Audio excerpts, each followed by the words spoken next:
गणेश उत्सव के बिना इंडिया का इंडिपेंडेंस मूवमेंट अधूरा होता। Sounds unbelievable, right? आप सोच रहे होंगे कि एक रिलीजियस फेस्टिवल और फ्रीडम स्ट्रगल का कनेक्शन क्या है? क्या आप जानते हैं, आज जैसे गणपति उत्सव में ढोल बजता है, झांकी निकलती है और लोग हजारों की भीड़ में इकट्ठा होते हैं, एक जमाने में ये सब मना था। ब्रिटिश गवर्नमेंट ने इंडियंस को एक साथ आने से रोका हुआ था, क्योंकि उन्हें डर था कि अगर हम इकट्ठे हुए तो उनकी सरकार हिल जाएगी।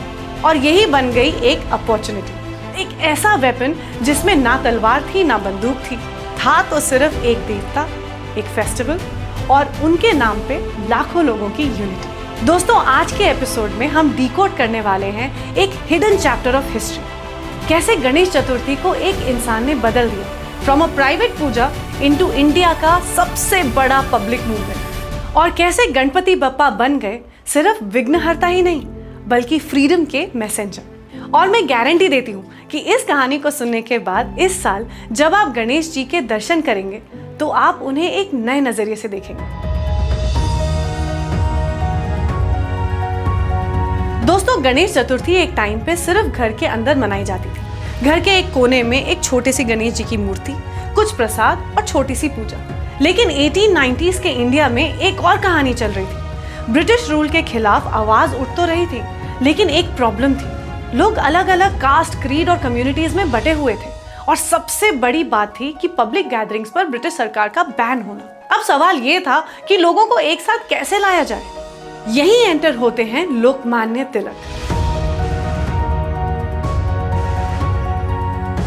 तिलक ने ऑब्जर्व किया कि गणेश चतुर्थी एक ऐसा फेस्टिवल है जो हर घर में सेलिब्रेट होता है और सब लोग गणेश जी को अपना मानते हैं। उन्होंने सोचा कि अगर इस प्राइवेट पूजा को पब्लिक बना दिया जाए तो एक ही देवता के नाम पे सब लोग इकट्ठा हो जाएंगे। और ये था उनका मास्टर स्ट्रोक। उन्होंने शुरू किया सार्वजनिक गणेश उत्सव, जिसमें हर कास्ट, हर कम्युनिटी एक ही पंडाल में आती थी।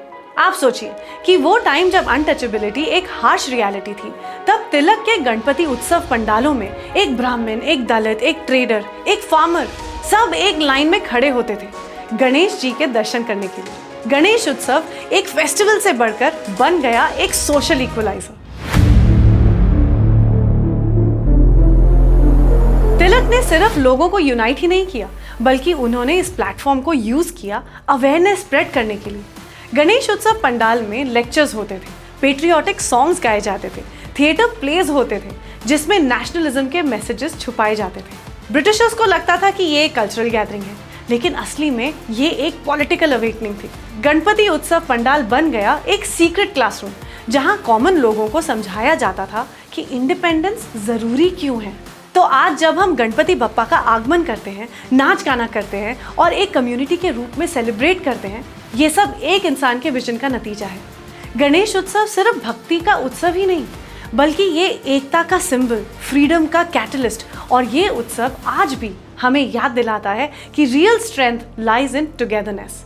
इस साल जब आप गणेश जी के सामने खड़े होंगे, उनसे सिर्फ सुख शांति नहीं, बल्कि हिम्मत और एकता भी मांगिएगा, जो तिलक के जमाने में भारत को आगे ले गई थी।